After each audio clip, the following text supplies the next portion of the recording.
The first time I saw it, I thought I was hallucinating. Not because it was flashy or hidden, but because my brain couldn't immediately process what my eyes were taking in. There it was, clear as daylight, etched in white chalk on the back of Emily's black work boots. R plus E equals love. It was like a childish doodle, something you'd expect to see on a teenager's desk or the back of a school notebook. But it was there, carelessly scrawled, probably during some dumb moment of flirtation while she was on a break. Emily had always been fiercely private about her job. She hated it when I asked about her patients, her calls, even her coworkers. I thought it was just emotional burnout. You know, paramedic stuff. Dealing with blood, pain, tragedy. I bought that excuse for years. But I wasn't an idiot. I wasn't blind either. I just didn't want to believe that someone could do this to someone who had stood by them through everything. Emily and I met at a mutual friend's New Year's party 7 years ago. She wasn't even supposed to be there. She had just come off a double shift and showed up in scrubs with her hair tied up in the messiest bun I'd ever seen. But she laughed at my terrible jokes, and I liked the way she looked people in the eye when she talked. We ended up on the balcony at midnight, too awkward to kiss, so we shook hands like it was a business meeting. We got married 2 years later in a courthouse with her parents and my brother in attendance, and we didn't care that there wasn't a fancy dinner or a honeymoon. We were happy. At least I thought we were. For the last year, something in her changed. She stopped coming home on time. She said the job was rougher now, more calls, more chaos. I believed her. I even started cooking more so she wouldn't have to worry about dinner. I handled everything: laundry, grocery runs, dog walks, lawn mowing. I tried to carry the weight so she wouldn't feel alone. And still, somehow, I ended up being the one tossed aside like I was the broken one in this story. It was a Tuesday when things really started to unravel. She said she had a night shift, and I believed her, like I always did. But that day, I had to drop off her wallet at the station because she left it on the kitchen counter. Nothing dramatic. Just being a decent husband. I pulled up to the back entrance, the one where the crews usually take breaks. The garage door was half open, and I could hear music blasting from inside. I walked in, wallet in hand, expecting to see Emily or maybe one of her coworkers. Instead, I saw her sitting on the hood of the ambulance, legs dangling, laughing with someone I didn't recognize. He was standing too close. Way too close. His hand rested casually on her knee like it belonged there. She didn't see me at first, so I had a few seconds to absorb it all. The relaxed body language. The way she leaned toward him when she laughed. The way his fingers tapped against her boot like it was some kind of secret code. Then I saw the chalk. When she finally noticed me, her face turned pale, and she hopped off the ambulance like she'd been caught sneaking candy from a jar. "Kyle," she said, voice thin and breathless, like she'd just been running. "I brought your wallet," I said, holding it out without moving any closer. The guy didn't say a word. He just stood there, still too close, still too casual. She took the wallet, mumbled something like, "Thanks," and looked away. That moment stretched out forever. The silence wasn't angry or dramatic. It was hollow. It was the kind of silence where you can feel the air drain out of the room, where your ears start to ring because your brain is trying to make sense of everything at once. "I thought you had a night shift," I finally said. "I do. I just came in early," she replied too quickly, her eyes darting everywhere but at mine.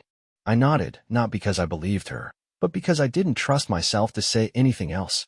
I turned and walked out without another word, got into my car, and drove. I didn't go home. I parked 2 blocks away and sat there for almost an hour. My hands were shaking. I kept looking at the dashboard clock like it had answers. I replayed the scene over and over, trying to convince myself that maybe I misunderstood. Maybe he was just a friend. Maybe that chalk was an inside joke. But I wasn't that naive. The way he touched her. The way she looked at him. It wasn't nothing. That night, she came home at 3 a.m. She smelled like smoke and cheap perfume, not the usual hospital scent. I was awake but pretended to be asleep. She didn't say anything. Just changed into a t-shirt and slid into bed. She didn't touch me. Didn't even face me. That silence again. Like a weight pressed against my ribs. I stared at the ceiling until the sun came up. The next day, I went through her locker at the station. Yeah, I know it's messed up. But I had to. I couldn't sit in the dark anymore while someone rewrote my life behind my back. I knew the code. She made the mistake of writing it in our shared calendar for emergencies only. I waited until lunch hour when most of the staff was out, walked in like I belonged there, and opened her locker. I didn't find love letters. I didn't find anything dramatic. What I found was worse. I found a red hoodie, a man size, smelling like cologne that wasn't mine. I found receipts from a mountain bar an hour away. Dated for the weekends, she said she was too tired to go out. I found a sketch she had made.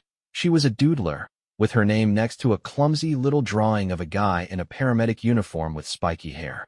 Above it, it said, "My partner in crime." No names. No smoking gun. But enough. Enough to destroy that last shred of doubt I was holding on to like a lifeline. I put everything back exactly the way I found it. Closed the locker. Walked out. Got in my car. And screamed so loud I startled myself. I didn't confront her that day. Or the next. I wanted her to admit it. I wanted to see how long she could lie to my face. I started keeping a journal, not because I was trying to be poetic, but because I needed to remember every little detail for what I was planning. This wasn't going to be some quiet walkaway. If she thought she could erase me and slide into someone else's arms like it was nothing, she had no idea who she was dealing with. The problem with silence is that it starts to eat at you from the inside. It doesn't just sit quietly in the room. It expands. It follows you. It becomes something you carry. That week after I found the sketch in Emily's locker, I carried a silence so heavy it felt like it was stitched into my spine. I didn't say anything to her because I needed to see how deep the lies went. I wanted to see if she would slip, if she'd keep covering tracks she didn't know I had already uncovered. Every movement of hers became data to me. Where she left her phone, how fast she turned off the screen when I walked by, the way she never mentioned coworkers anymore even though they used to be all she talked about. I paid attention to the details she assumed I was too checked out to notice. She came home late again on Friday, but this time she brought takeout. Indian food, my favorite. She never brought food on a shift night. She was trying to cover something, maybe ease her own guilt, maybe test if she still had control. She dropped the bags on the table and smiled like we were back in year 2 of our marriage and life hadn't started rotting from the inside. I opened the containers, nodded, and thanked her, not because I appreciated it, but because I needed her to think everything was normal. "You seemed off lately," she said between bites of rice, her eyes barely meeting mine. "I've just been tired. Projects piling up," I replied, watching her closely, measuring her tone, her body language. She was guarded. Too careful. When I asked how work was going, she kept it short, vague, just the way people do when they don't want to trip over the details of a lie. "Still partnered with that new guy?" I asked casually, poking at the curry with my fork. "Yeah, Ryan." "Why?" She answered a little too quickly, a little too firmly. "Just wondering. You mentioned him a while ago. Haven't heard you talk about him much lately." She shrugged and went back to eating. That was it. She didn't ask why I was asking, didn't say anything else about him. It confirmed what I already suspected. She was scared I'd put things together. Too late for that. I already had. The next morning, she left early for what she said was an overtime shift. She barely touched her coffee, didn't take the breakfast I made, just kissed me on the forehead, and said she was running late. I waited 10 minutes after the garage door closed. Then I grabbed my keys and followed her. I had no real plan. I didn't know where she was going. I just knew I couldn't sit at home pretending to be someone's husband while she played a different role somewhere else. I kept a distance as I followed her car down the highway, my hands gripping the steering wheel so tight it felt like the skin might split. She didn't head toward the station. She took a right at a light that led toward the foothills, not the city. I stayed far enough back to not be obvious, but close enough to track her. She finally pulled into the gravel parking lot of a hiking trail. That made no sense. She wasn't in workout clothes. She wasn't carrying anything. There was one other car parked there, older, green, the kind that looks like it hasn't been cleaned in a year. I stayed in my car. I had a good view of the lot from where I parked behind some trees. She got out, checked her phone, then walked to the other car and waited. 2 minutes later, he stepped out. I didn't need anyone to tell me who he was. I knew it was him. Younger than me, shorter, built like he still played high school sports. Ryan. Paramedic partner. The one she had casually mentioned 2 months ago, then never brought up again. They talked for a few seconds, then walked up the trail together, side by side, close enough to bump shoulders. I didn't follow them. I didn't need to see any more. I just needed to know if I was right. And now I knew. I stayed parked for another 15 minutes, staring at the trees, trying not to lose control. My mouth felt dry. My hands wouldn't stop shaking. That night, she came home just before midnight. Her shirt was wrinkled. Her hair was pulled back differently than when she left. She walked into the house like she didn't have a secret dragging behind her. I didn't say anything. I just watched her. She kissed me again, this time on the cheek, like she was making sure the mask stayed on. I slept in the guest room, said I had a headache, didn't want to keep her up with my tossing. She didn't argue. That told me everything I needed to know about where we were as a couple. The next morning, I sat at my desk and started writing everything down. Every detail, every lie, every shift that didn't add up, every receipt I found in the trash. I compiled photos. I printed the sketch. I opened a private folder on my laptop labeled insurance, just in case I needed to explain it to a lawyer one day. This wasn't about revenge. Not yet. This was about preparation. I had seen enough stories online to know that if I didn't prepare, I'd be the one losing everything. She could lie all she wanted, but I wasn't going to be blindsided again. I didn't plan the confrontation. It wasn't one of those things where you rehearse every sentence in your head and time it like a speech. It happened because I couldn't take another evening of her walking into the house like nothing was wrong. I couldn't stand sitting across from her while she told me about a patient who collapsed in a parking lot, knowing she was the one lying flat on her back hours earlier under some guy she worked with. She came home that evening wearing a new hoodie. It wasn't hers. It didn't even fit her properly. It hung too low on her frame, and the sleeves went past her wrists. I waited until she dropped her keys on the counter and opened the fridge. That's when I spoke. Is that his hoodie, or did you buy it to keep the story going? She froze, hands still on the fridge door, then slowly turned to face me. Her expression didn't shift right away. I could see her trying to calculate what I knew, how much I'd seen, what she could still get away with. She shut the fridge, walked to the sink, and leaned on the counter like she needed something to hold her up. What are you talking about? She asked without looking at me. Ryan, I said. The one you sneak off to meet on your days off. The one whose name you stopped saying around me. The guy whose car you met at the trailhead when you were supposed to be at work. That hoodie? It's not yours. She didn't respond at first. She stared down at the counter, and I could see her knuckles turn white from gripping the edge. Then she looked up at me, face blank. You followed me? She said it like I was the one out of line. I did, I answered. Because your lies weren't even clever anymore. Because I needed to see it with my own eyes. She shook her head, then walked past me toward the living room. I followed. She didn't sit. She stood near the coffee table, arms crossed, lips pressed tight like she was holding back a scream. I wasn't going to do this with you, she said. I thought maybe we could just keep going and avoid turning everything into a disaster. You weren't going to do what, Emily? Tell the truth? Admit you're sleeping with someone you work with while I'm at home doing your laundry and keeping this place together like a fool. She looked straight at me now. Her eyes didn't have shame in them. They had irritation. Like she was mad I brought it up, not that it happened. I'm not sleeping with him, she said. I laughed once, short and bitter. That's the part you're going with? After everything I saw, we talk. We hang out. I needed someone who actually listens to me. You haven't done that in over a year. That line made me pause. Not because she was right, but because she believed it. Like all the times I sat across from her trying to pull conversation out of her dead silence didn't happen. Like all the times I offered support, gave her space, brought her dinner when she worked doubles.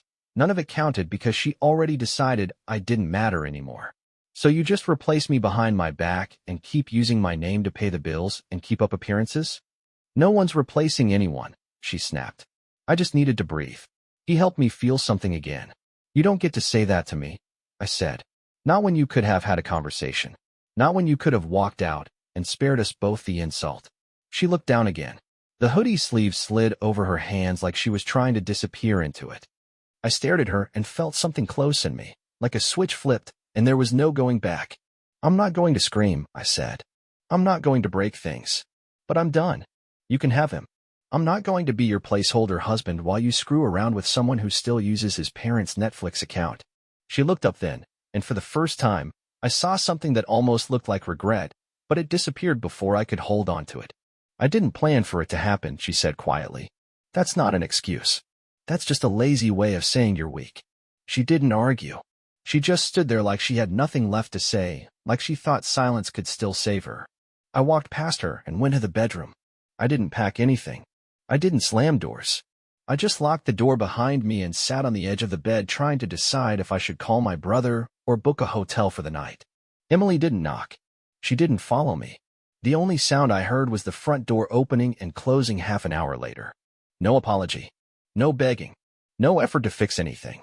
Just quiet footsteps fading down the driveway. The night after she walked out, I didn't sleep.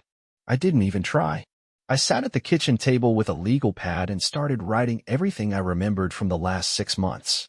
Not because I needed to document it for court, at least not yet, but because I needed to see in black and white how far she had pushed this without saying a word.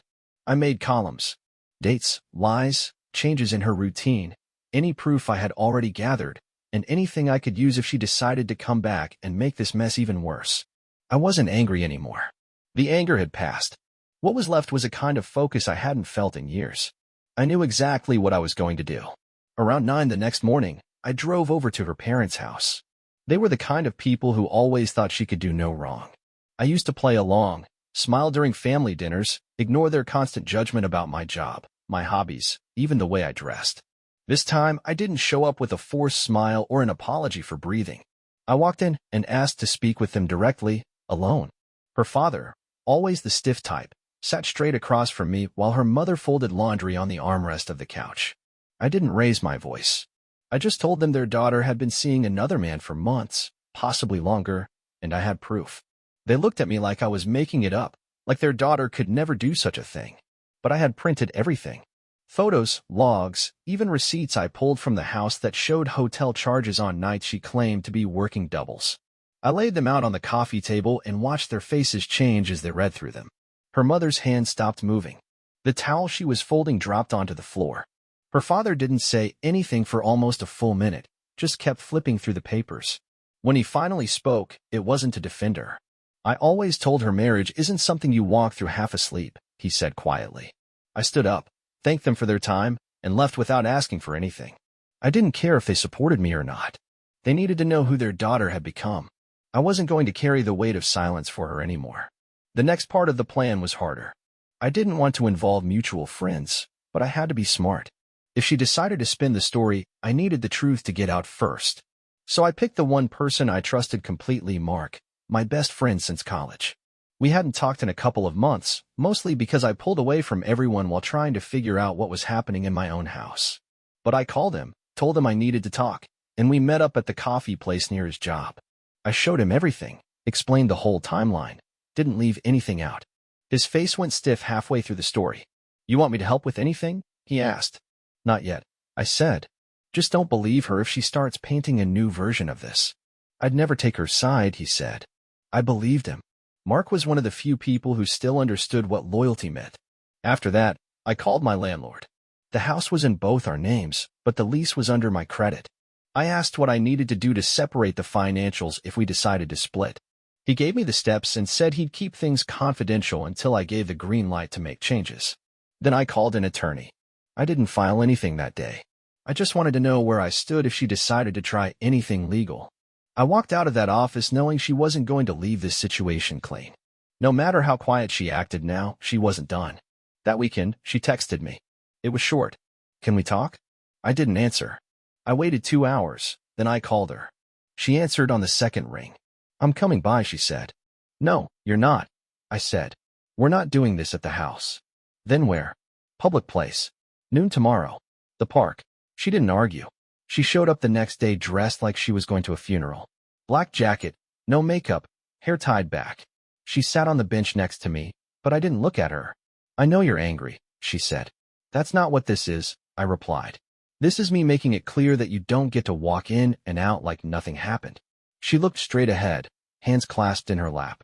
"I don't love him," she said. "That makes it worse," I said. "You threw this away for something that meant nothing." "I didn't throw anything away," she snapped, then caught herself. "I was lost." "No, you were selfish." She didn't have a reply. I stood up, pulled the folder I brought from under my arm, and handed it to her. "That's everything. Don't lie about it. Don't spin it. Don't show up at my door again." She looked down at the folder and didn't say a word. I turned and walked away, not because it was some dramatic exit, but because there was nothing. I didn't want to be one of those people who plotted revenge like it was some dramatic movie. But after our conversation in the park, something shifted in me. It wasn't anger anymore. It wasn't sadness either. It was clarity. I had spent years investing in someone who lied to my face, who came home every night and shared a bed with me while building something behind my back. I wasn't going to yell. I wasn't going to smash anything. What I wanted was simple. I wanted her to feel exposed the same way she left me. Not physically, not emotionally. Just completely uncovered in front of the same people she pretended for all this time. I wasn't going to sink to her level. I was going to show her what real consequences looked like. The first thing I did was finish the video. A few days after the park meeting, I sat down and went through every photo, every audio clip I recorded of our conversations when she started slipping into lies, every text message that backed up what I already knew. I didn't want to post it online. That wasn't the goal. I just wanted the people who mattered to know the truth. I wanted to cut off her ability to twist the story. She wasn't going to get to rewrite history. I made the video like a case file. I narrated it calmly, explained every piece of evidence, time-stamped it all. It wasn't flashy. It wasn't bitter. It was direct. When it was done, I uploaded it privately and sent the link to a very specific list: her family, mine, a few mutual friends, and one coworker I knew would spread it without me having to ask. Next, I took her name off everything. I didn't wait for her approval. I removed her from my bank accounts, updated my emergency contacts, separated my phone plan, and changed the locks. I made it official. I also made an appointment with the same lawyer I visited earlier, and this time, I signed the papers. I wasn't going to waste more time waiting to see if she'd fix what she broke. That decision was over. 3 days after I sent the video link, my phone started lighting up. Her sister called first, then her cousin, then one of her coworkers who I barely knew. They weren't calling to argue. They were calling to apologize. Every single one of them said the same thing. They had no idea. They never would have guessed. They thought she was better than that. I didn't respond with bitterness. I just told them I appreciated their honesty and that I was moving on. The only person who hadn't said a word was Emily. She hadn't texted, hadn't called, hadn't emailed. I thought maybe she would try to deny everything again or blame me for airing it out, but she stayed silent. That silence wasn't peace. It was just build-up. She finally showed up at my doorstep on a Wednesday morning, 3 hours before I had a meeting with a client. I opened the door and saw her standing there with red eyes, holding a manila envelope. "Can we talk?" she asked. I stepped outside and shut the door behind me. "Make it quick," I said. She handed me the envelope without a word. I opened it and saw a letter. It wasn't handwritten. It was typed. A single page. She said she wasn't going to argue anymore, that she had seen the video and knew she didn't deserve any kind of forgiveness. She said she had moved out of the apartment she was staying in and would be leaving town for a while to stay with relatives. She didn't ask for another chance. She didn't try to explain again. She just said she hoped one day I'd stop hating her. I folded the letter and put it back in the envelope. "I don't hate you," I said, "but I don't respect you. And there's nothing left for us to say." She looked down, nodded, and walked back to her car. She didn't cry. She didn't argue. Maybe she finally understood what it felt like to be left standing alone without answers. Later that day, I called my brother and told him I was done. Not just with her, but with the whole chapter. I was moving forward. I had already found a new place to live and was planning to take a trip next month to clear my head. He offered to help with the move. I told him I'd take him up on it. It felt good to have a plan that didn't involve her for once. The first morning in the new apartment felt unfamiliar in a way that didn't bother me. It was quieter, smaller, and didn't have any of the routines attached to it yet. No coffee mug on the right side of the sink. No leftover takeout boxes I didn't order. No sounds from a person pretending everything was fine while messaging someone else behind my back. I didn't fill the place with decorations or sentimental furniture. I brought what I needed: my computer, my clothes, a mattress, and some books I always meant to read but never had the energy for. It wasn't about starting over. I didn't need to pretend this was some fresh beginning. It was just a place to sleep, work, and think without distractions. That was enough. In the weeks after Emily left town, I didn't follow up with anyone. I didn't check social media. I didn't ask mutual friends what they'd heard. If people brought her up, I didn't change the subject, but I didn't let it turn into a performance. I wasn't collecting sympathy or waiting for some wave of approval. She made her choices. I responded. That was all. The world didn't owe me applause for handling it without losing control. One night, Mark came over with a 6-pack and a pizza. He didn't say anything about the past until we'd been sitting on the balcony for almost an hour. Then he finally asked, "So what now?" I didn't give some deep answer. I told him I'd been thinking about a few things I'd put off. Getting back to freelance clients I had dropped when things started to fall apart at home.